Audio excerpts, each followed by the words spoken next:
Madam Tinker Toys, House of Blue Lights, corner of Bourbon and Toulouse, New Orleans, Louisiana. Now this is supposed to be the finest whorehouse in the South. These ain't no pork chops. These are U.S. prime.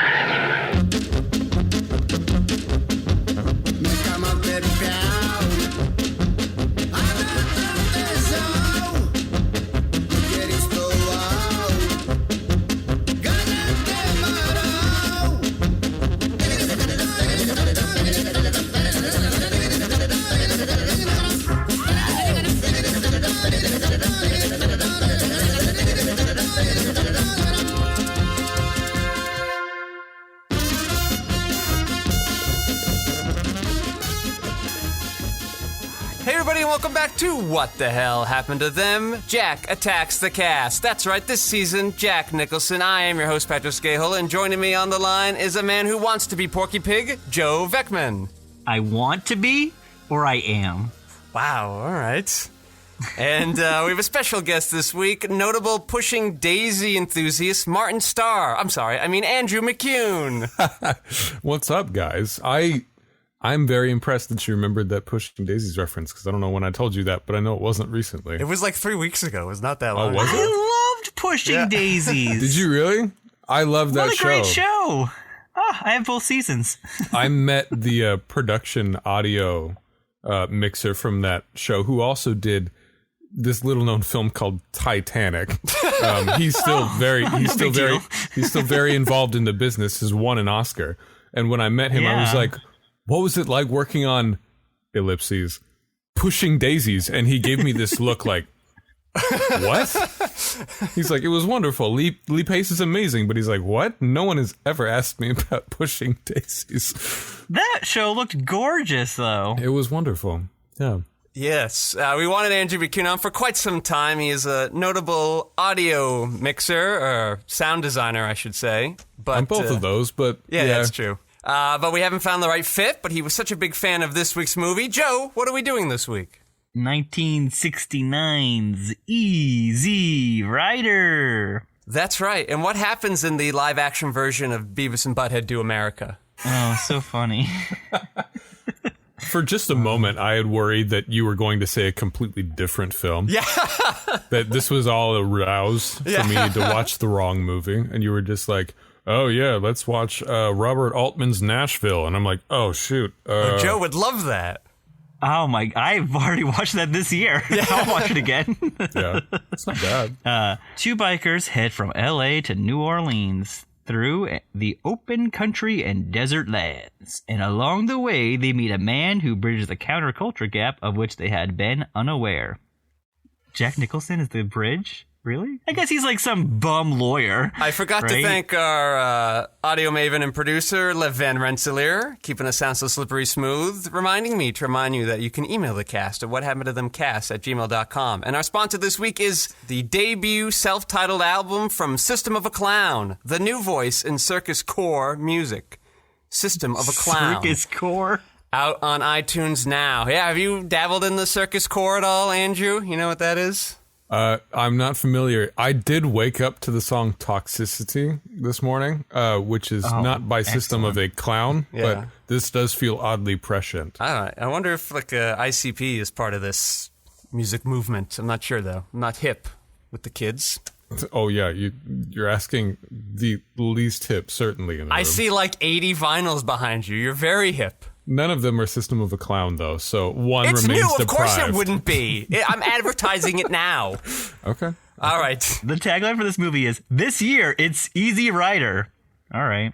The tagline was like, a man went looking for America and couldn't find it anywhere. Well, that's the one that's listed on IMDb. That's the first one, just so you know. This year, it's Easy Rider. Andrew, you really, really wanted to do this film. What was it about the movie that drew you to it?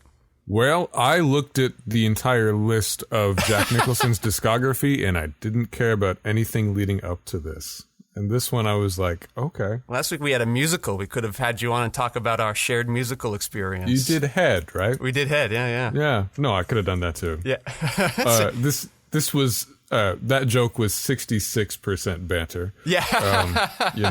There were a few there was a couple Boris Karloffs in there, and I was like, well, Oh, that's right. I could look at my man crush for a little bit, but you know, no, Easy Rider. I mean, a really seminal film, of course, that I have had only actually limited experience watching. Like, I watched it when I was like 16, and I hadn't seen it in a while. So it was me re-upping on it. You say 16 like it was decades ago. Would you say your age or no? It was at least a decade ago. I'm 27. Oh, okay. I don't know if I still look younger than us. Yeah. I don't know if I look 47. No, not at all. That's good. My pro aging cream has been working splendidly then. But I would say you look very youthful. Oh, thank you. Easy Rider, I remembered from when I was a teenager, and I was like, I have several very confusing vignettes in my head that I'd like to connect. Yeah. But Easy Rider, I do know the soundtrack fairly well, and I remembered that the needle drops in the film were very profuse, and that was something that was of note in 1969. And I brought some notes on those as well as on the sound design. And I like to talk about both those things. I guess the music's probably what people are interested in more. You're right. This was not a well-established technique used at the time yet. And they actually did it out of budget, believe it or not, because they could not afford to score the film. So they said, well, let's just ask these artists if we can use their music. And they all went, yeah, okay.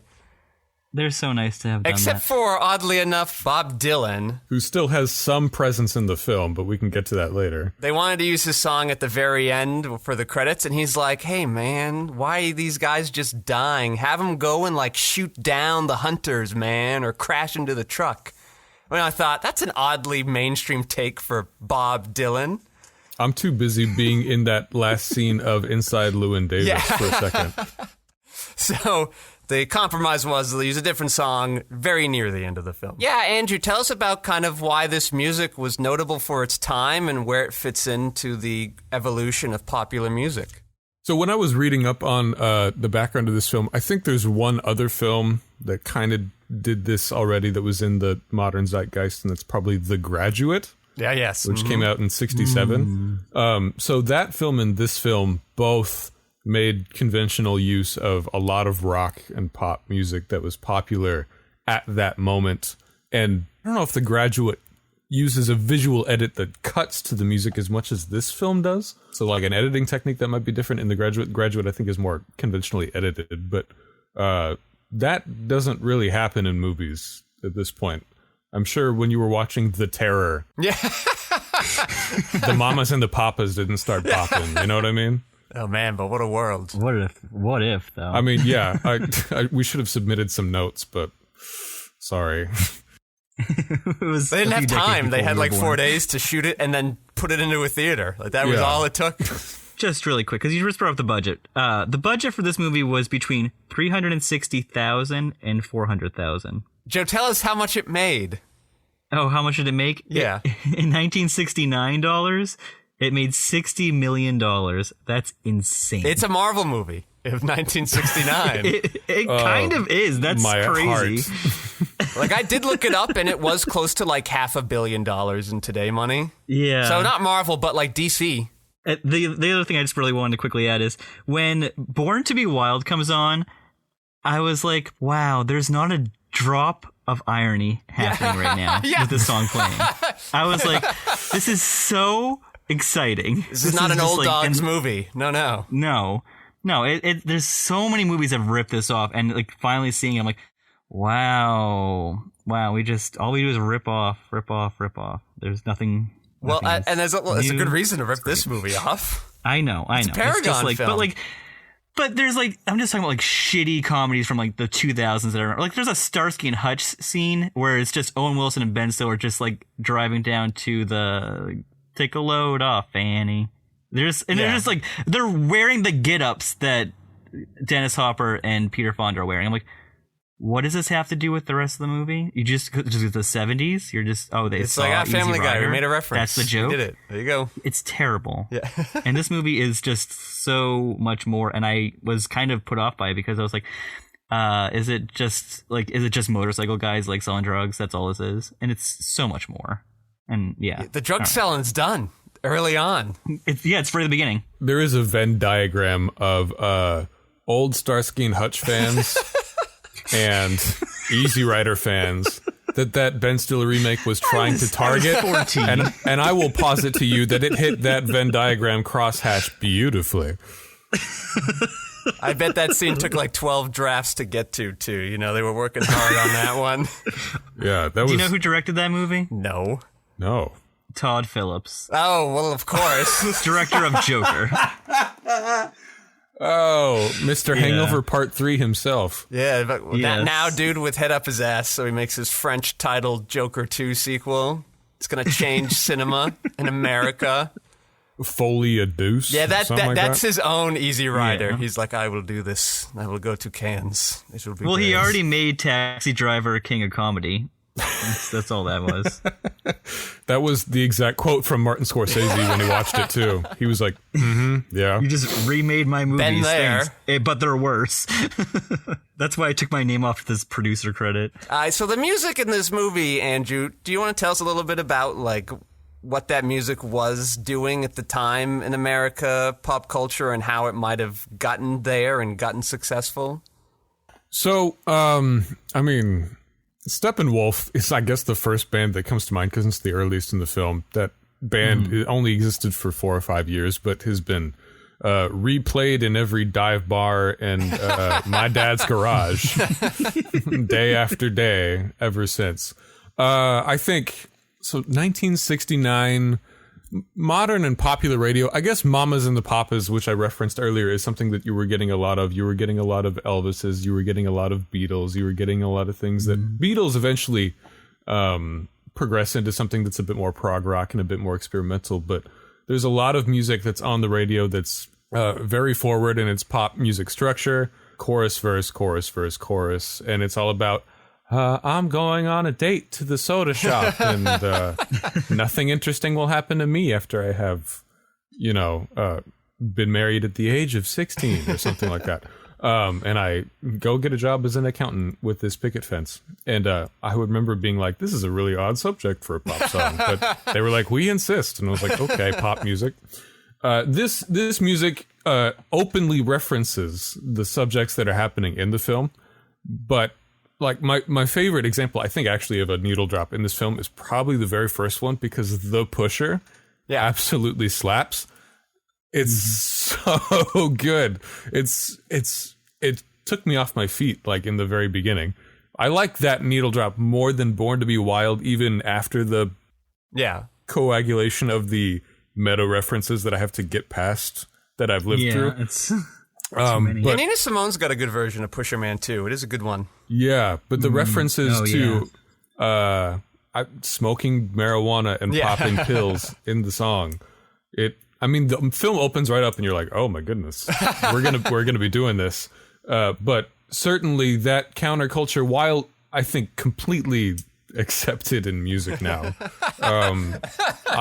or maybe we've gone too far in terms of not subject matter necessarily, but maybe composition.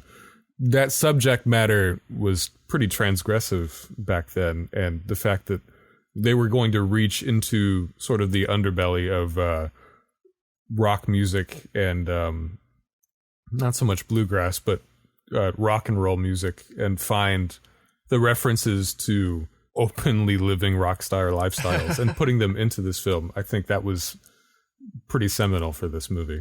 The song that I enjoy the most is the weird one that comes when Jack Nicholson joins the group. The guy wants to be a bird or something. Yeah, I Wasn't Born to Follow. Is it that one? I don't know the name of the song. I've never heard the song outside of this movie. I think it's like I'm gonna look it up right now. Sam Shepard's band or something weird. And it's just If You Want to Be a Bird. Yeah, and it's the other ones are like kind of rock or like folk, Bob Dylan stuff, and this is just some weird thing, and the key signature feels like it's all over the place, and it's just kind of this but it really sets up the Jack Nicholson character pretty well. Yeah, I mean, right, so you're making a movie about characters that we don't normally see on movies or TV, and so it makes sense to then add music around that lifestyle that we also don't see or hear too much. Right, Elvis still is pretty mainstream, and Beatles are on their way there, at least their early stuff, so it sort of makes sense. Yeah, Joe? Oh, no. I mean, just agreeing. I'm agreeing with you. Okay. And then real quick on the sound design, we're in a time now, Andrew, where cameras can finally leave the studios and film out on the open road as we saw it helped here a lot. Oh. But I think that hurts a lot of 70s film sound design because I don't think the equipment was ready to handle that. What is your noticing on films from that era? I also noticed this. It is funny watching this in 2022 with any amount of... But even without the amount of sound design-based curriculum I've got in my rearview mirror, I think anybody who watches this might think, this feels kind of mono. Yeah. Or this feels pretty non-inventive in terms of its sound design. There's like several very interesting sound design notes that I will bring up, but there's not a lot of Foley art. There's not a lot of, extra design. There's like some footstep work, but even the motorcycles they put in V8 engine noises. Yeah. But they don't have really like a lot of rattling metal. They don't have a lot of this stuff that we go over the top with these days. They have none of that. I noticed that. Yeah, that was so weird. Like I didn't notice the motorcycles till the end of the movie, like the sounds of like the bikes going. So is it, cameras took a while to get out because they were so heavy and unwieldy. Was the sound equipment that they just weren't used to having to worry about things in the field, or sound design didn't quite exist yet in the 70s? Like, what was it that made it difficult for on-field sound? So I'm assuming that, I don't remember when Nagra tape-to-tape recorders came out, because that's what most of these films were using. I referenced Nashville earlier. Yeah. Robert Altman used Nagras on that, and I mean, Nashville was revolutionary because he had 12 to 14 mics on actors at the same time in that film, which was not, like, they didn't invent that by the time this film had been released. They only had, I think, 1 or maybe 2 mics at a time because they only had 4 tracks on a Nagra. And I mean, someone's going to roast, like, a professor's listening to this and he's going to be like, Nagras didn't get invented until February 1970. I retroactively expel you. No, please. But, they had tape-to-tape recorders and they had wired microphones, but they had 1 or 2 of them, and so they try and just drop a mic over someone's head to get the dialogue, and anything else they're like, you got the dialogue, like we're moving it forward anyway. Wow. So that's crazy. They finally have portable, like they have portable cameras and they're doing so much with them, and they have portable microphones and. Yeah, I don't know if I was going to count on Dennis Hopper to completely innovate with sound design. I wasn't expecting that of him. You're fine, Dennis. Is this his first movie? Like directing? I think so. What else? He might have done one before. I know he might have been involved in one of those Corman films before. Oh, gosh. Yeah. The Corman. Some himself. other motorcycle thing I know was happening then. Okay, so he is uncredited on the trip as a director. Okay. Dennis Hopper was also a very prolific photographer. He's got books published of his photography from the early 60s. He's a very, I think, visually motivated guy, and that is where he shines. So, I'm not mad. You're fine, Dennis. So he was just playing himself in Apocalypse Now. I think he went in with the intention of limiting the sound design to give it a more natural feel. I think there was one spot where he's like, all right, maybe we'll add some wind in here. But he really tried to avoid it altogether. But Dennis Hopper seeming to be sort of difficult to work with on a lot of this film. Andrew, you wanted to talk about the drugs he used? Oh, my goodness. So I've got some cocaine with me. No, I'm kidding. I have a couple of notes that I've made. So first of all, Dennis Hopper, oddly proud of the fact that he did so much. Well, first of all, the drugs in this film are real. Yes. Which I think bears very important note. They are really doing it. They are railing that coke. I almost find the acid more impressive at the end. Yeah, that LSD scene is wild. Yeah, that's, I mean, as an editing, it's I will get to it later, but there's a quote. So let's see, he's in the middle of his marriage to Brooke Hayward falling apart. And he says of Easy Rider, quote, "The cocaine problem in the United States is really because of me." There was no cocaine before Easy Rider on the street. After Easy Rider, it was everywhere. Close quote. So I guess... Were they delivering it? Yeah, Dennis Hopper was Uber Eatsing the cocaine all over the world. And, thanks, man. Dennis Hopper taking a lot of credit for random things in this movie. I mean, I hate to say that this is cultural appropriation. Yeah. Dennis Hopper claiming that he invented people doing cocaine.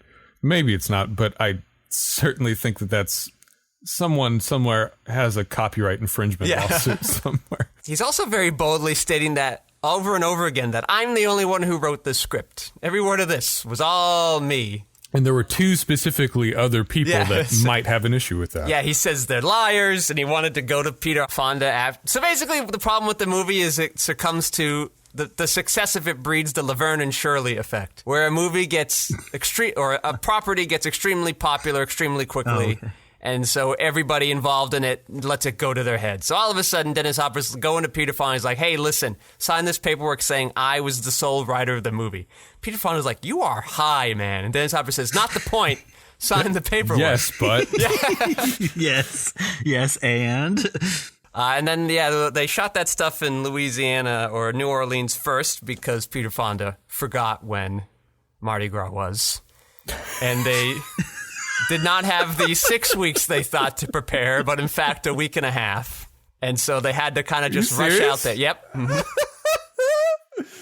Oh, man. That's really funny. They had to rush out there, and Dennis Hopper being a huge asshole. And they're lucky the rest of the movie happened afterwards because everybody was pissed off at him by the end, including literal fistfights happening in people's hotel rooms. Okay, hold on. I got a little quote here. Yeah. So, as we're talking about, most of the film was shot outside with natural lighting. Hopper said all the outdoor shooting was an intentional choice on his part because God is a great gaffer. But he got a great DP who had just fled from Hungary, proving that Soviet bloc countries make great films. He's no Bellatar, but he's only a cinematographer. What can you expect? Oh my gosh. Bellatar. It always comes back to Bellatar. That's the truth. So American Graffiti hadn't come out yet, right? That's another famous needle drop movie. Yeah. Yeah. It's like 73, I think. It's 72, 73, yeah. Okay. Yeah, so Phil Spector playing himself in this movie, Andrew, do you think? Well, I didn't see him murder anybody. Yeah. So I think he could have gone a bit further, but yeah. Where was Pacino? Jack Nicholson. Let's detour over to Jack Nicholson before we go into other parts of the movie. Jack Nicholson sounds like a young Jeff Sessions in this movie. Jack Nicholson getting the Tom Bosley credit. You always love that. I think the most strained I've ever seen Jack Nicholson act is when he's like, what is this marijuana thing you've got here? Oh my God, yes. I was like, dude, like, you're high right now. I've never lied more in my life. What were our thoughts on Jack Nicholson, who at the time had told everybody in this movie, I don't know if I want to do this role. I think I'm pretty much giving up on acting here. It's so crazy because this is the best he's been so far. This is clear, by far beyond everything he's done. This is a star-making performance. What do you think, Andrew? He is just a joy to watch. I really appreciate watching him wake up in a cell. And then realizing that someone decided to film the real life experience he was having that day of waking up in a cell after drinking too much. I love that Jack Nicholson, his character, George, what's his last name? Hansen, maybe? George Hansen, sure. George That's a Hansen, 1969 name. Yeah. I love that George Hansen encounters marijuana. He says, what is grass? Marijuana? He takes one hit, and then he immediately invents the plot to John Carpenter's They Live. Oh, when he's just going off, he's like, I've never had this before. Aliens live amongst us as humans, and I was like, wait, I've seen that movie. That's 1989's They Live. It's a great movie. George just invented They Live. It's so John wonderful. Carpenter, I'm on your ass. Yeah, I think Joe's right. There are a lot of actors where I get told, like, oh, The Rock has this charisma, and I go, I don't see it. But I kind of feel it in this one, Because he's not, I don't know, he's so likable for being such a weird, unlikable character. Like, he's a drunk local lawyer that, for all intents and purposes, is a turncoat to the mainstream, and we're just, like, down for it. It feels, I don't know, like I believe it, because you're like, oh, he should be kind of stuck-up guy. He seems to fit in there, but he's not quite fully with them either, and he's sort of like a dad sometimes to them, giving off this, like, advice about, like, they fear you, he's setting the theme of the film and stuff. When he comes into the movie, he's just like a bolt of lightning. Like, the movie really comes alive for me when he's on the screen. And then when he abruptly leaves, though, I know he gets killed, but I was just like, I had to rewind it. I was like, what just happened? Yeah. Like, did he actually just die? Because it's like kind of a silent death. Like, he does get beaten to death, but like you don't see him go oh, and they're not like, oh, George is dead. They just like kind of like look at his like bloody head for like 2 seconds. Dennis Hopper's just like, ah shit man. Yeah, and then they're just like, all right, next scene. Here we go. Yeah. We don't talk about George ever again. You don't see it very strongly because there is absolutely no light in the scene because again, God was a great gaffer at 1 a.m, and that shutter has never been more open. But whatever. The strength of Jack's performance comes out in the fact that he talks for like 4 or 5 minutes about aliens, and we're just like on board. There's no need to cut. Sometimes we look at somebody's reaction shot, and Dennis Hopper's like, "Whoa, man, calm down, dude." But other than that, we're just like, need something else, man. I like Dennis Hopper in the hippie commune being like, "These guys are too much. We gotta go." I noticed that Jack Nicholson starts talking about Venusians, people from Venus, and this smile just starts creeping across my face. I'm like, yes. Yeah, like this is a monologue an actor would do in an audition, and if like I care the whole time, that's a good performance. He's not working too hard, he's just like telling a story. And sometimes he's finding it amusing, and sometimes he's like, I don't think you're taking this seriously, man. And he's all over the place, but I think that would work for someone under the influence, I imagine, right? People here who haven't done very many drugs. Oh, yeah. Yes. I have done many drugs, and I concur. The editing, notable here, Dennis Hopper comes out and he's like, I want to win Cannes, and the way we got to do that is we got to edit not the way that American films do. So we're going to do this bold style of directly cutting from one scene to the next. The boldness of just being like, one scene's over, and then boom, another scene begins. Heresy, I know, but these were the times that we were in. There was no superimposing, there was no cross-dissolving in this film. They just said, we're going to cut, and that's that. There's no, we haven't invented yet the George Lucas wipe from like one side of the screen to the other. No, the iMovie hasn't come out yet. We haven't figured that out. A lot of things stolen from this movie, as we've talked about. One thing that wasn't jumping editing back and forth until you finally finish the cutting between the two scenes. I think because it doesn't always work. And I think because of the fact that it doesn't always work, I think it makes people think that it never works. When I actually think it works very well in the second half of the film, but I think it contradicts the first half of your film and the tone you're setting and the pacing you've established. It feels weird to do it in that scene where he's throwing out the watch and in the first 1 or 2 campfire scenes. But as you get halfway through the movie and you get a feeling of where it is and these fatalistic tones are being added more and this struggle for freedom versus inevitability in a country that's sort of tearing itself apart, like then it feels more natural there, and I don't like it. I like it a lot more. And it feels like it's part of the grammar of the movie. But in the first half, the first quarter, it feels like a different movie, so it always kind of threw me off. What were your guys' takes on that cut in particular and then editing in general? I've got, I do think that as the dialogue and as the script unfolds, it does become easier to follow as you have more of a context of what the film's theme is. I do think I liked the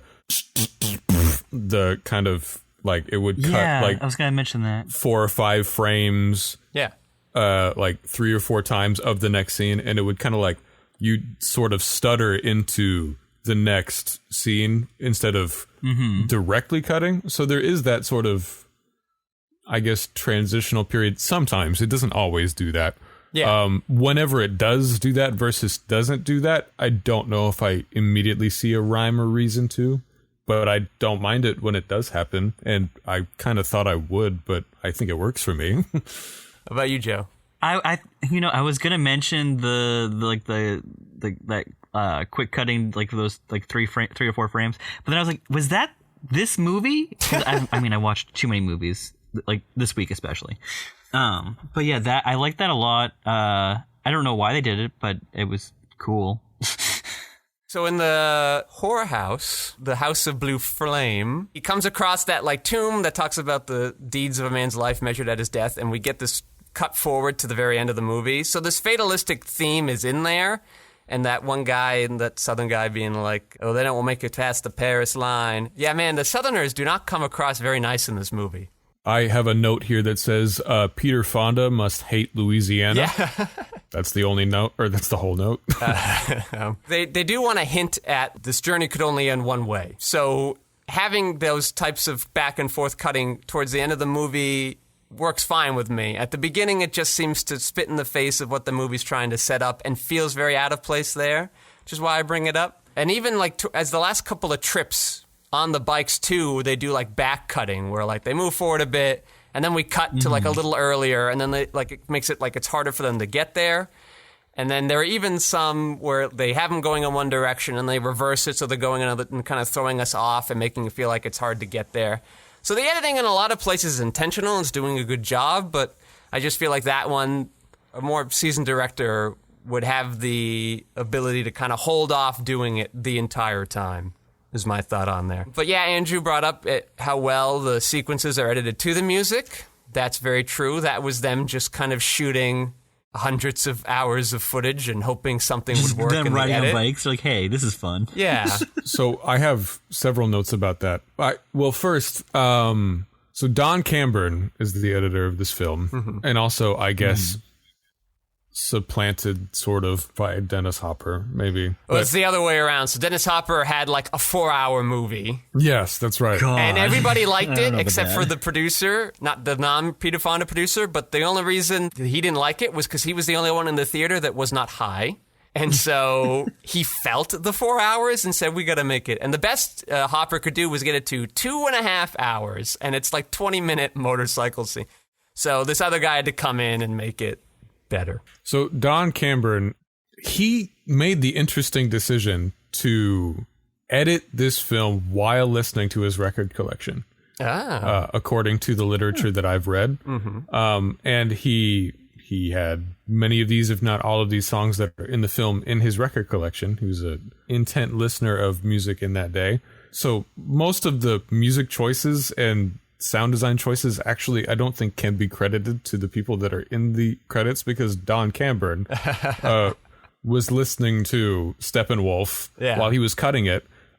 He cut it a bit too close to the beat of the song by Steppenwolf, and then he would show the print to other people, and they'd be like, well, can we put music in here? They were listening to it with temp music, which is this record off to the side of the room.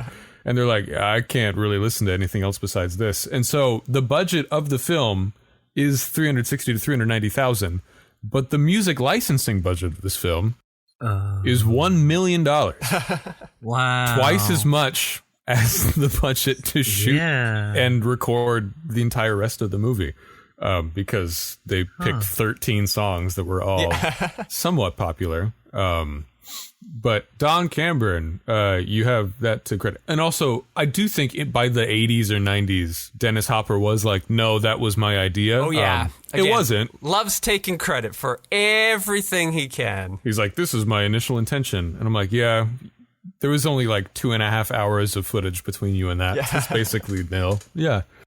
Yeah, I just did a pilot, actually. Oh, you did the sound for it, Andrew. You did a pilot? I did a pilot. I can't show it to people yet, but I was on that set. Somehow I broke in. We did that stuff in the top of the parking garage. You remember that? I do remember that. So that was the whole first scene, and we knew it was going to be this LSD style type editing montage thing. So when I got there with the editor, she was like, I don't know what to do. And I go, okay. And we took a song that we knew would be temp music, but would be close enough to what we wanted. And we just kind of let that guide the editing. And that, so like, it is very helpful to kind of have that, find a rhythm and tone you're going for. And Joe, you were helping me on that movie that your friend Hani did. You remember that? back at the theater. Yeah, and that was another movie where basically I just sent out 3 people with 3 cameras, and I'm like, get a bunch of stuff, and we'll make it work in the edit, and we got like 100 setups that day, and I don't know, there is something fun to kind of building things in the edit, and this movie was took a great day. Yeah, this movie took a lot of risks, and he and Fonda wanted to set out to make an American art film, because we hadn't done it yet, various reasons we'll get into a bit later, but then the editing shows, I don't know, like you can tell right away you're getting a different experience when we just spend some time looking at an old building and Fonda's just kind of walking around, there's some lights hitting his face and he finds like an old book trash thing, and it's letting it kind of just play out. It's not doing a lot of reverse shot stuff. It's just kind of breathing, and then it gets more compressed at the end, but that makes more sense, so your movie has evolved and grown a visual language because of it. It's sort of weird that Hopper didn't become a successful director after this, because I feel like this is the mark of somebody who knows cinema, where sometimes when you get these one-hit wonder directors, it's like a person that has a story that has resonated very well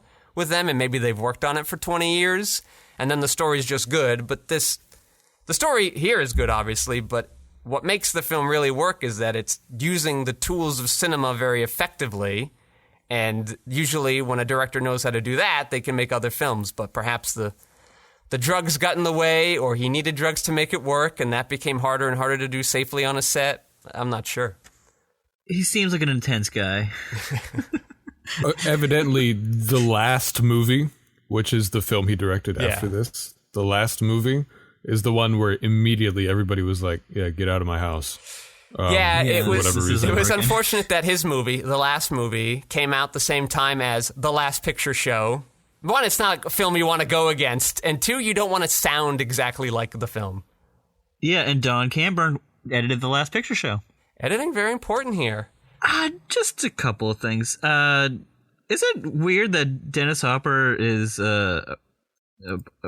was part of the Republican Party after this movie? After the movie? Well, it says he's part of the Republican Party. Right now he is? Well, he's dead. Okay. He's no longer with us. He's their main policy holder. At the time of the movie. I think while he's making the movie, he's like, yeah, Democrats. And then the movie made, $1 bazillion. He's like, yeah, Republicans. Here we go. Do you know when he died? He died a while ago. Really? Like 10 years ago? 2010. Yeah. Okay. 12 years. That's crazy. I mean, he and Peter Fonda getting in that many fights, I guess it makes sense that they were politically diametrically opposed. But would you also be befuddled with that he had 5 wives? Nope. I buy that. One wife didn't even last a year. Mickey Rooney effect, right? Like, there you go. One wife got divorced 8 days later. Yeah. Yeah. That's crazy. That's a great... there's one more note I have about a needle drop. My second favorite needle drop is when Don't Bogart Me directly cuts into If 6 Was 9 by Jimi Hendrix with no context. I love that cut. I love it. That cut, I laughed a lot. I mean, I don't hate it either, but I thought it was noteworthy that the tempo shift. And I mean, it's also a scene change. So visually and audibly, it is just a complete about 90, but that's fun. And somehow it feels so right. Like, I imagine that's the Camburn guy, editor guy. Like, I just buy it. Mm-hmm. Like, sometimes those things just happen accidentally. Because it feels like it interrupts the song beforehand, but I'm just, like, in it. I'm like, it's in the middle of a verse, in the middle of a word of Don't Bogart Me, and Camburn's like, nope, done here. But that's the beginning of the shift where now the editing becomes a lot more aggressive, and like they're getting closer to the ending, but now subtly we know that perhaps this won't go the way we hope. Like, I think that's effective, that understated editing style. And I just got 2 things I want to add before I have to get going. This movie was nominated for many, many awards. I won a few of them. But most notably, this is Jack Nicholson's first Academy Award nomination for Best Supporting Actor. Hell yeah. Way to go. I'm glad they saw it, too. Because they're usually bad at it. Working his ass off to get to this point where he's almost ready to call it quits on the acting front, and he gets his first acting nomination. And I think that's going to bode well for his career. Don't you think? Yeah, I'll talk a lot about that as we get to the last looks. But go on to your other points, Joe. And then I also just wanted to mention a few things about the production. Peter Fonda had become an icon of the counterculture in The Wild Angels in 1966, where he established a persona he would develop further in The Trip and Easy Rider. The Trip also popularized the LSD, while Easy Rider went on to celebrate 60s counterculture, but does so stripped of its innocence. When seeing a still of himself and Bruce Stern in The Wild Angels, Peter Fonda had the idea of a modern Western involving two bikers traveling around the country and eventually getting shot by hillbillies. He called Dennis Hopper, and the two decided to turn that into a movie, The Loners, with Hopper directing, Fonda producing, and both starring and writing. The film was mostly shot without a screenplay, with ad-libbed lines, and this would become Easy Rider. Yeah, but they had an idea for the Western, they would be like Wyatt Earp and Billy the Kid. Yeah, and I think they set up that tone pretty good, too, when they pull into that farm. And while they're working on the bike, in the very same frame, the guy's putting the horseshoe on the horse. Like, they've established it very well, this passing of the baton. Here's the modern Western. And I feel it. I actually, that very day, that very afternoon, I watched Easy Rider earlier. I went horseback riding. And I'm like, I get this. Wait. You went horseback? Horseback riding is wonderful. Yeah. But were you on that set with Thomas in the desert, or was that Shen? I was on that set. You were? Yeah. Yes. So, like, they had those horses right there, and the set was on fire, and everything was terrible. And then at some point, the lady next door was like, you want to pet the horses? And I said, yes. And I pet him, and I'm just, like, all zen now. And I'm like, okay, everything's going to be okay. You rode a horse? So then, yeah, that was like a year ago. And so now I had the opportunity to go horseback riding. And I'm like, it just happened like 2 days ago, Joe. And so I'm like, let me check this out. And we're just, going through the middle of the desert, this desert biome area. And you're on the horse. And you're like, I get this. I get it. This is very relaxing. It's zen. And my mind was just like, and so now I'm imagining that's how they're feeling on the motorcycle. And I'm like, yes. All right. So, all right, you have anything else, Joe, before I go? I want to do a Watergate watch before you leave. Okay. Roger Ebert. Roger, Roger, Roger. Roger, Roger, Roger, Roger. R-O-G-E-R. Yeah, Roger! I mean, he didn't really do any critiquing like, quotes from that time, but this is like a look back. Ex post facto? It doesn't count. He's gonna just say the things that make him sound smart now.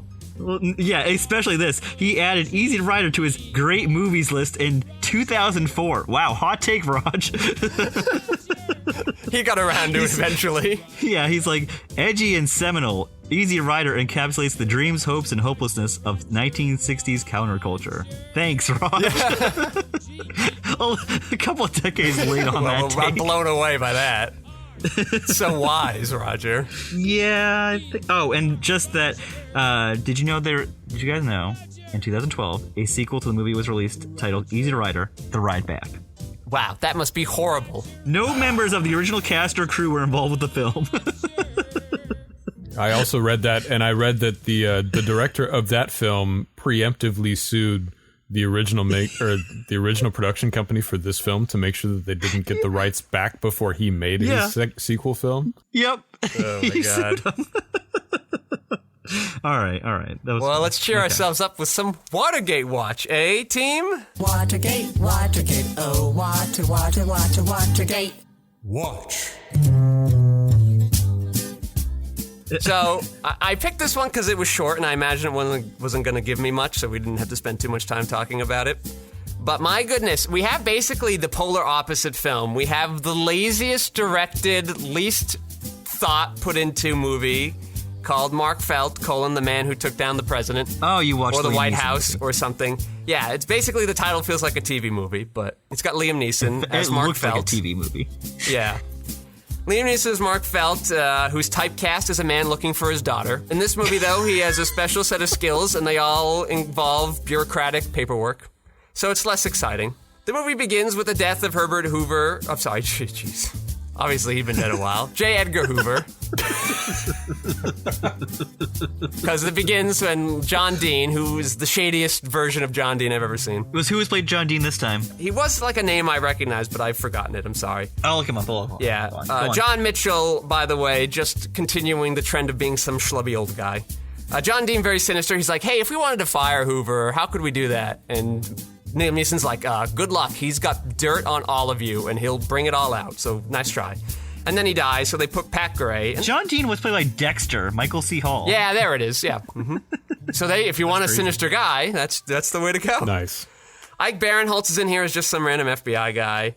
Of note, John Dean talking with Pat Gray in his office versus at Pat Gray's home. This is corroborated by Blind Ambition. Though spitting in the face of Washington behind closed doors, the CIA is on the side of the presidency, telling the FBI to stop investigating. Whereas we know in Washington, behind closed doors, the CIA guy was very anti-Nixon and trying to stop him from doing his crap. Every scene's two people talking, and we're just cutting back and forth between them, and then the scene's over. Or if they're walking together, eventually somebody will abruptly turn in front of the other person. I feel like I'm watching a TV movie, and there's no thought put into it. There's this weird subplot of Liam Neeson trying to find his daughter that I don't think ever mattered. The movie Mark Felt, by the way, is the deep throat guy, for listeners who aren't aware. We kind of find that because there's they kind of redo all the President's Men scene in the parking garage. And the movie just sort of ends pretty abruptly. Liam Neeson's like, hey, Pat Gray, you just tell them the truth in this confirmation hearing, you'll be FBI guy. And then all of a sudden, Pat Gray's like, yeah, you know what? I did give information of the investigation to the White House. And then, that's it. Liam Neeson didn't really do anything. The movie ends. Everybody in the government is shady and underhanded except for Liam Neeson, and there you go. That's the movie. I'm pretty sure Ike Barinholtz also canonically plays the same FBI guy that he plays in Suicide Squad 2016. So that's a fun fact. Saw that he was in the cast list. One last thing I want to add before my last looks. Yeah. Dennis Hopper and Jack Nicholson, huge fans of Italian director Michelangelo Antonioni, invited their idol to the first screening of their film. Antonioni was sufficiently impressed to cast Nicholson in his next feature film, The Passenger. He's in Jack Nicholson's in The Passenger? Joe, you know that. I'm just. You know that. I'm it's a joke excited. that only works. Nobody's even heard of The Passenger, Joe, that's listening here. It's a great time. It's one of the best movies. I like the presence of Antonioni in this movie is very present. Like, even just that horse motorcycle thing, that's a thing that wasn't happening before La Ventura comes out. This modernist type filmmaking where you're letting the mise-en-scene inform a theme and nothing else happens.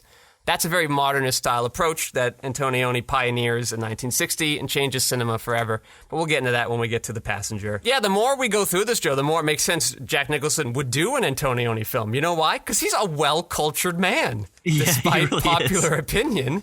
He, knows his shit about filmmaking. I wish on Anger Management he was like, hey, listen, Dugan, when are we going to throw in some Antonioni stuff? It wasn't Dugan. It wasn't Dugan. Who was Come it? on. That's what that movie was. Yeah. Peter. It was Peter something. Hold on. Fonda? Yeah, that's it. No, we it got wasn't Peter Fonda. We nailed it. Peter Siegel. I knew it. Yeah. All right. I knew it was a Peter. Bad movie. Do not want to revisit that one. Well, we have to. I know, but at least it won't be till next year. I bet you go back, you listen to the first episode, you're going to be surprised how much you do like it. Yeah. Well, that was... I know. That was 2015. 7 years ago? That was a long time ago. I was a dumb young man. You a wee boy. So, Joe, I know you have to go. I'll just hang out with Andrew here a little more and we'll wrap things up. Yeah. Oh, no. Keep talking, please. This conversation is great. I love all this stuff. Have a fun time, guys. Bye. All right, see you, Joe. Another note I have is that every bike that was intact when filming this film, so aside from Peter Fonda's bike that exploded at the end, every bike from this film was stolen. Yes. Hopper and Fonda hosted a rap party for the movie and then realized they had not yet shot the final campfire scene. So thus, it was shot after all of the bikes had already been stolen, which is why in the last campfire scene, there are no bikes visible. Yeah, I know they mentioned, I heard that. And then they also talked, the guy who was in charge of them, he got robbed at gunpoint and he gave the bikes. And then he called Hopper. He's like, I'm sorry. And Hopper's like, it's all right, man. And then the guy himself went with his own gun, found them, shot one, and's like, where's the fucking bikes? And they went with the cops to the place where the bikes are, but they were already chopped up. That's a Hopper-esque tale right there. No wonder that this film was so denigrating toward Louisianans and Floridians, because they got their asses kicked making this movie. I know, yeah, and a lot of those actors were actually just local dudes. Do you think they knew that they were not being portrayed very kindly when they were making the film? I don't know, some of the people in that diner, which that diner scene is fascinating to me, for a million reasons, but several of them saying exceedingly racist things, and I'm like, it's 1969, it's the South. I feel like there was one guy who was saying something, and he looked really young, and I was like, this guy's got to know that this is, I mean, I'm sure that this is scripted for him, but some of these people, I mean, they really look the part. Well, yeah, actually, not scripted for any of those men or women, none scripted, all found there. Really? Now, to be in their defense, what they were told, the male actors, were these guys just killed and raped a 13-year-old outside of town. Oh. So it does, at least they're not just like randomly saying these horrible things. They feel like they're more justified in a quote-unquote reasonable sense. In the film, it does play out a very certain way that makes you think something. Yeah, so I wonder if they were like, hey, what the murder didn't happen. Now I look like a jerk. Yeah, they watched the cut and they were like, yeah, excuse me? This is not the boon to tourism that we thought this was going to be. I have another note. I'm jumping forward about 25 years. In 1994, Rip Torn. Yes. You know who that is? I sure do. I hope. Rip Torn filed a defamation lawsuit against Hopper over a story Hopper told on The Tonight Show with Jay Leno. Uh-huh. Hopper claimed that Torn pulled a knife on him during pre-production of the film Easy Rider because, according to Hopper, Torn was originally cast in the film. True. Mm-hmm. But was replaced with Jack Nicholson. Yeah. Our lovely Nick Jackelson, after the incident. According to Torn's suit, it was actually Hopper that pulled the knife on him. Okay. So, according to Rip Torn, Dennis Hopper pulled a knife on him in filmmaking, and then he bounced from set. And then 25 years later, the guy who nearly attacked you with a knife shows up on Jay Leno's TV show and says, yeah, Rip Torn tried to kill me with a knife. Which must just be the most bizarre experience. I don't even know which one I would believe. Like, it's so plausible either way. Here's what happened. Yeah. A judge ruled in Torn's favor, and Hopper was ordered to pay $475,000 in damages. Mm-hmm. Then Hopper appealed, but the judge again ruled in Torn's favor, and Hopper was required to pay another $475,000 in punitive damages. So Hopper had to pay him $950,000, which is twice as much as it cost to make this film, and nearly as much as it cost to license the music. I mean, that's in 1994 dollars, but I found that noteworthy. Yeah. Yeah, I could just see Hopper having twisted that in his mind. Stephen Blauner, who was one of the uncredited producers, I guess he was more of a financier or executive producer type, said that the movie was saved by Jack Nicholson and that the movie could not have been a success if Rip Torn had been the Jack character. Do you think that would be true? I am pretty unfamiliar with Rip Torn's earlier filmography, so him as a younger man, I don't know if he would have had. Well, you could just chalk it up to being like, is Jack Nicholson's character what makes the movie work, or are there parts of it that work beyond him too? Sure, I'm not trying to discredit Rip Torn. Yeah, but I think that Jack Nicholson is pretty dang key to this film. That's my feeling. Yeah, for a guy who's in less than half of it, he does feel like this important linchpin because hippie guy is sort of already on their train anyway. Though I do like the film. Actually, Grizzly Adams is like hanging out in that hippie commune. Yeah. It's just more of more of the same. It's like maybe a little further out there than the bikers are. Playing against Jack Nicholson, and then Jack Nicholson kind of being the mouthpiece for Middle America, and also giving Middle American audiences someone they could identify with. I like that they're like, yeah, we're on board with the drunk, but the guys with cocaine, no way. That, I think, helps the marketability of it. But I wonder worldwide how much that would matter. And I guess that brings us to the LSD scene, which you had mentioned earlier, that I think we have to talk about, because it's the most brilliant scene in the whole film to me. Yes, me too. Yeah, what is it that's working in it for you? What is it about it that is standing out to you? So I'll start with the sound design elements. This film, I mean, we've already said it, but this film has pretty limited sound design choices. Yeah. There's a lot of required dialogue recording There's a lot of footsteps that seem like they're captured naturally, or maybe they're layered in later, but most of them are captured naturally. Even notably in the opening scene with the jets, or the second scene with the jets. Yeah. You can't hear car doors close. No. You can't hear them taking bumps of coke. It's just the jet sound, which I think is actually a very interesting, I guess, sound design choice. But that's not on a loop. No. That's just the sound of the jet, and you can't hear they're just anything really else. loud. So I don't know if I can completely credit that to being purposeful so much as them being like, it works and we're not going to do extra work for the scene that we don't necessarily have to do. I think, and I'm fine with that, but the sound design of this like they saved it all for this. They saved all of their sound design tokens for this one. I mean, this is a scene that I have been shown divorced from the rest of the film in film studies classes that I've taken, just as depictions for like what early depictions of intoxication and acid trips in a film looked like, because there haven't been many in mainstream American film prior to this, especially with this specific drug. Yeah. And the use of montage in sound is quite notable. The first thing you notice is before the montage starts, when they're still in Mardi Gras, there's a pile driver that's working construction in the street. And the pile driver is just making these percussive impact noises. There's pitch to it. It is an oil machine, but there is so there is some musicality to it a little bit.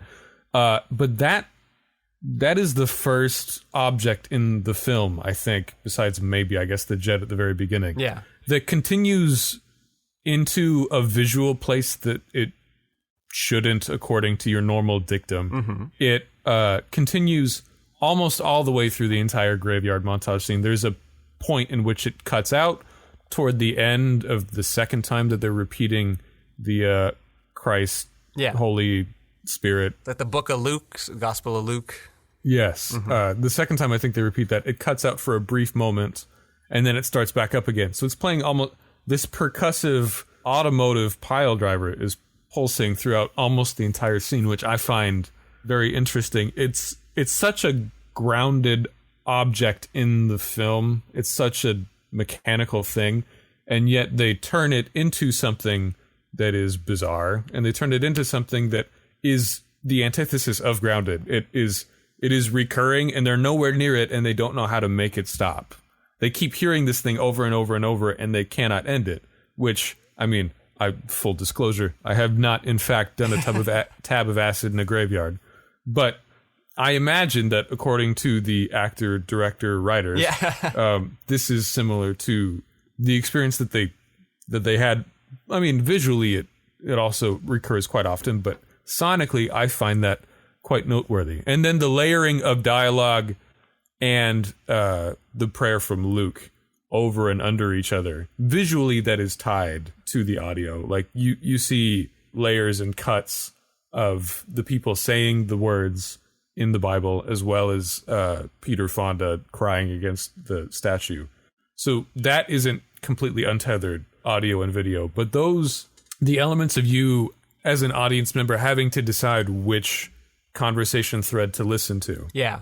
This is the third time I'm going to mention Nashville for some reason, but this is something that's explored more in Altman films later. I don't know about the last movie. I don't know if Hopper explores this more, but there's a moment of pick your own adventure for at least a microcosm, for at least a little bit, where you're like, what am I going to choose to tune into right now? Am I choosing to tune into Father, Son, Holy Ghost rites being repeated? Am I going to try and catch what Peter Fonda is saying about his mother for just a brief moment? Because he's crying about how he hates his mother so much. Yeah. For just a second, you almost miss it, which is more exposition for his character than he's ever received for the rest of the movie. And I find that, I mean, it's so much more, I'm not trying to diss the rest of the movie. It's immediately like on a level of engagement that is so much higher than the rest of the film, not to the rest of the film's detriment.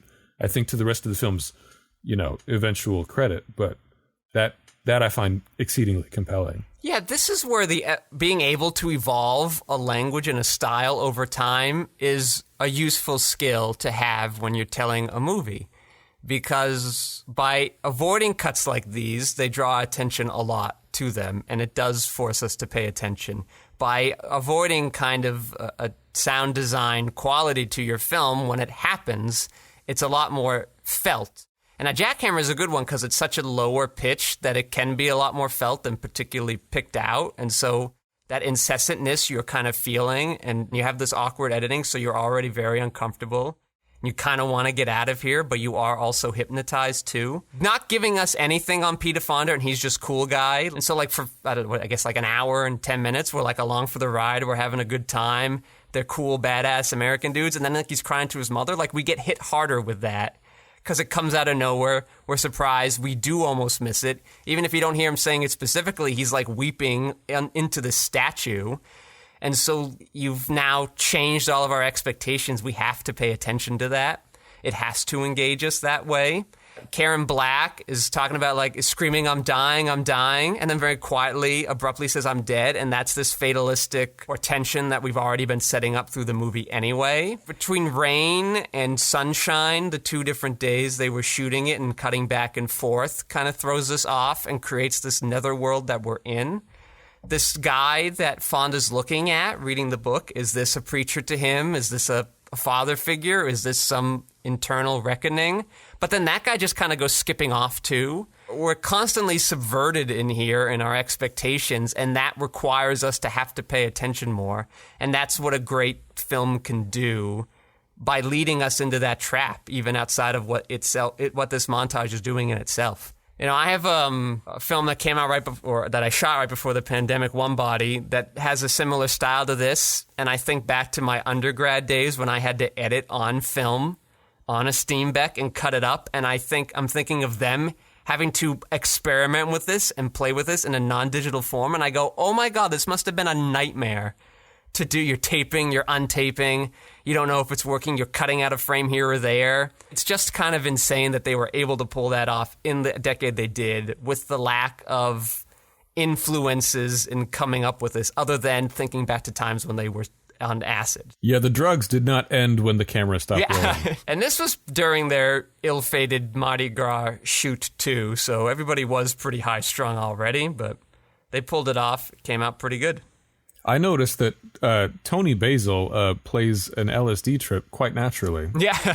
That's something for those who might not be aware. The Mary, the prostitute from the House of Blue Flame toward the end, the one with black hair, that's Tony Basil. She's also an incredible choreographer. Mm-hmm. She was in Head choreographing for them. Mm-hmm. Oh, really? And she does a dance sequence with Davy Jones. So she said she did several Talking Heads videos in the 80s. And she was just head choreographer for Once Upon a Time in Hollywood at the age of 75. And she also wrote a song called Mickey that I can't stand. Yeah. So, sorry, Tony. You're great in this movie, though. It is weird that she's 40 when she's in that music video, trying to play a 17-year-old. The makeup tries its best. Yeah. Makeup does some heavy lifting. Yeah. But we love you, Tony. She did Once Upon a Time in Hollywood? Yeah. She was the head choreographer. Apparently, she was quite impressed at how well Quentin Tarantino knew literally everything about her, which, I mean, why would you be? He probably knows everything about me. Yeah. But what dancing happens in that movie? Did I miss something? Did I forget a scene? No, she was doing the fight choreography. She was like, kill Bruce Lee. Yes. Yeah. Oh, wow. No, she did not do that. Good for her. Yeah, Tony Basil, very impressive. Anything else you want to talk about before we go into last looks? Oh, I do have a note about the famed band Crosby, Stills, Nash & Young. Oh, yes, tell this story. It's a good one. Peter Fonda had intended Crosby, Stills, Nash & Young, CSNY, throughout the rest of this story, because I won't keep saying all their names. He had intended for them to write the soundtrack to the film, but this did not happen for 2 reasons. Number one is what I said earlier. Don Cameron cut the film to the music he wanted to, and everyone was like, well, this is kind of the music that fits. All right, this is what we're going to do. But then on the other hand, Hopper be hopping, and he got really control freaky, and he decided to throw CSNY out behind Fonda's back, telling the band as an excuse, quote, this is quoted later, look, you guys are really good musicians. I can't do a Hopper impression, so I'm not gonna, but you guys are really good musicians, but honestly, anybody who rides in a limo can't comprehend my movie, so I'm gonna have to say no to this, and if you guys try and get in the studio again, I may have to cause you some bodily harm. Yeah. Close quote. All right. Yeah. Mm-hmm. cool. Yeah, that's his thing. Being that. Yeah, I mean, certainly Hollywood is not a perfect place in the year of our Lord Anno Domini 2022, but hopefully we're outsourcing this stuff at least a little bit, keeping it in Silicon Valley, like this that behavior I don't condone, maybe. Yeah, I know. And I guess this brings me to my pseudo-last looks, is I want to talk about, Joe brought it up earlier, that Jack Nicholson had been toiling away for 11, 12 years doing crappy movies and small parts that no one ever cared about and making no money. And he stuck with it anyway and then he finally did break out. It didn't happen, when we did Sandler and The Rock and Julia Roberts, they all broke out. They had like one, maybe two bad movies and then immediately were superstars. There was no grinding it out and making it. They just had it already. So it was nice doing Jack Nicholson and seeing him toil away in low-budget crap for a decade. And I think that's helpful. But then also, I think this movie is a great success story for all you independent filmmakers out there. I obviously started out in indie filmmaking, and you just sort of cobble together movies like this however you can, and everybody's doing everything together and multiple hats and stuff. But sometimes this auteur theory that comes about in this process leads directors to be assholes. You get like this brilliant, angry genius trope thing, and it's not necessary. Like Hopper had a good movie, and it wasn't because he jumped down everybody's throats all the time. Everybody wanted to work on this film. Well, they wanted less when he yelled at them. A lot of creative people came involved, and despite Hopper's opinions, a lot of other people did have a lot of helpful things to add to the movie as well, and no one does it alone. So on the one hand, don't be an asshole. Easy lesson to learn. On the other hand, Columbia didn't want to make this movie, and they didn't want to make it. They wanted to pull out. They didn't want to show it. And the executive producer, Steve Blauner, was like, listen, you've paid $300,000 for the movie. At worst, all the biker movies, the forgettable ones, are making $6 million. So chill out, okay? And best case scenario, you have a giant hit. And then it goes to Cannes, it wins Best New Director, and they still don't want to put it out in theaters. Hopper and BBS, they have to, I guess it wasn't BBS at the time, but they have to rent out their own theater to sell tickets to, because nobody wants to distribute this movie.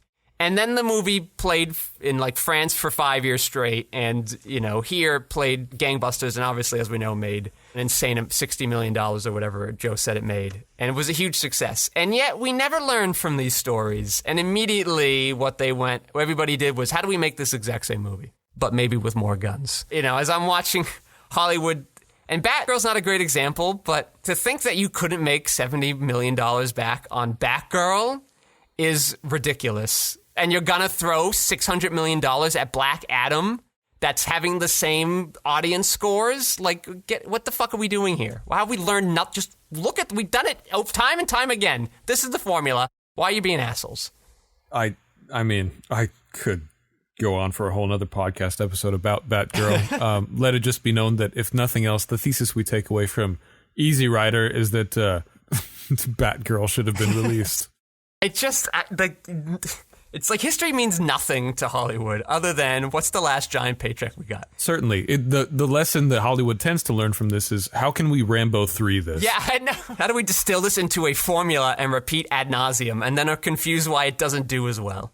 How do we strip the entire ethos from the original film and give the actor that is at the center of the film more steroids than is medically advisable? Yeah, and to go against the Hopper auteur theory thing is Peter Fonda at the end says we blew it, and Hopper's like, yeah, let's say more about that. And he's like, no, let's just leave it at that. And then the audience can do what they will afterwards. And Hopper's like, no, man, they're not going to understand. And yeah, it's probably one of the most important lines in the film to not explain. And it's one of the things that does stick with you when you leave. So Hopper, nobody does it alone. I need everybody to know this. Yeah, a very prescient choice. That's a good point that he says, nope, that's it. And he puts his head on his helmet, and he doesn't really say anything else. And I mean, I'm sure that was incredibly frustrating to at least a few people in 1969. Yeah. And I'm here for that. Especially Hopper, who was just like, fuck. Yeah. Well, I mean, frustrating to people who did not resort to physical violence. But I think the fact that this movie was still successful, despite that, despite the weird cutting, despite the LSD scene, implies, despite Hollywood wanting to make Doolittle over and over again, was that audiences were mature enough to do a movie like this. and to accept and read a movie like this and then enjoy it. Apparently a great amount. And they're all just so afraid, and they think we're all so dumb, and it's annoying. But I've ranted on that 800 times on the show, so. Yes, that's true. I don't know if every audience member picked up on the mise-en-scène of the horseshoe and the bike in the beginning. I know I loved it. Maybe not everybody picks up on every metaphor, but the audience certainly is smarter than one would often give them credit for. Yeah, and I think putting that so early at the beginning is a great way to set the tone. And like, if people love westerns, and like, all right, bike western, I'm ready for the rules of engagement. And they go from town to town, they meet these weird people and have these mini stories along the way, and it's a very, very useful formula, I think, and it works. It does. Also, I still love Lonesome Dove. Yes. I know we mentioned that later. Yeah. But. Well, do you have any last looks before we wrap up?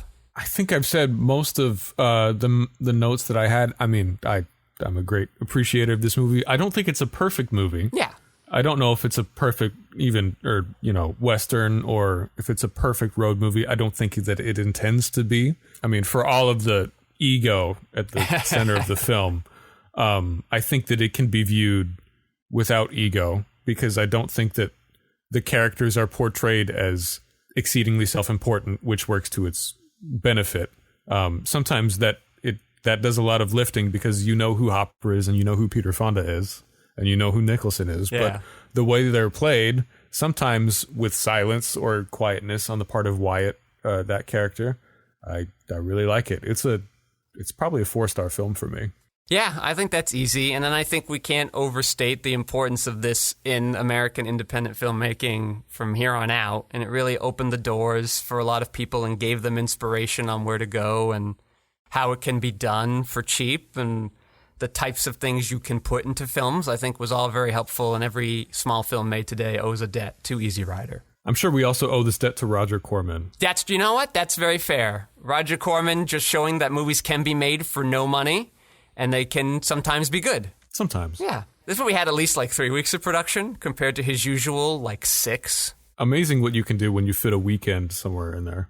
Yeah, Roger Corman. How many times Joe and I have watched a movie and then found out that Roger Corman was like, oh, hey, I have this set for 2 more days. I bet I can get another movie out. Let me write something up real quick. And then indeed, that's the movie we've watched. So it's sort of kind of amusing. God bless Roger Corman. Yeah. All right. Well, Joe Vekeman's gone, but we obviously love him around. We'd like to thank Lev Van Rensselaer for minding those audio boards. And we'd like to thank our very special guest, Andrew McUne, for stopping by. Thank you so much for having me. I'd love to be back literally anytime. Of course. What great tidbits and notes you gave us. And I am your host, Patrick Skeyhill. You can find my features, documentaries, short films, video essays, animations, behind-the-scenes footage, and so much more at QuixoticUnited.com and social media, presumably with a similar-sounding name. Thank you all for listening. Say goodnight, Andrew. Good night, everybody. 2 angels are plucked from the heavenly sky.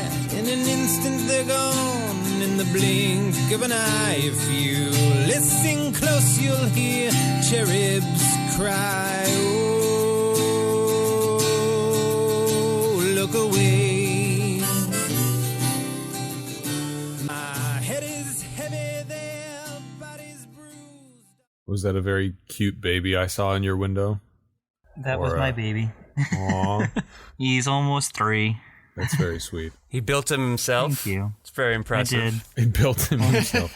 What's that one scene from the Oscar-winning film Robots, where I'm trying to remember the quote where he's like, "Yep, sorry, you missed the delivery, but now it's for the time for the best part, labor."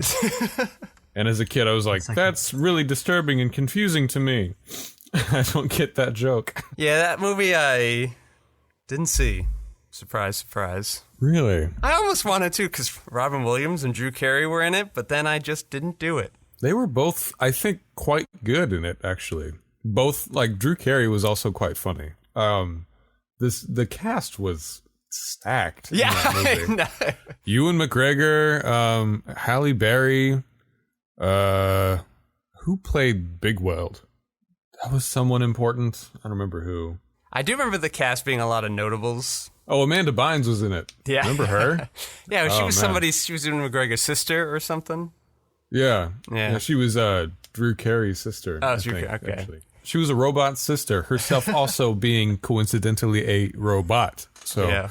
The Robin Williams or Halle Berry are people we've talked about doing one season, so maybe we'll get to see robots. Oh God. Maybe. That would be, I mean... stayed away from it so long. Yeah. Neither of you seen Robots. I didn't know that this wasn't such I'm actually a shared surprised experience. T hasn't seen Robots. I mean... You owned Treasure Planet, but you never saw Robots. Okay, so Robot... Go on. I thought the film was charming. I don't know if you're, experiencing a lower stratus of life without having seen it, but I thought it was nice, I guess. I would have... I think that came out in, 2005 or 6? Yeah. I was deep into... I like... violence and action and all that stuff at the time. Sure. Just an And angry so man. I was like, I'll take a break on the... Well, but it wasn't that, much longer. I think by, 2009 or 10, I was like, oh, I'm a softie again. Give me the Pixars. I'll take a break on the... That's so nice that you were like, I need to cut down on my diet of wholesome film. This is too much. Well, it's... I believe I was, still going through The Sopranos and all that stuff. And, the Shield. You were a big Shield guy gritty. back then. Oh, I love The Shield. Still love The Shield. Okay, I can't wait to get into this. I gotta kind of be done by noon, but you guys can still keep going. I just have a heart out. All right, let's mosey then. But yes, let's get going.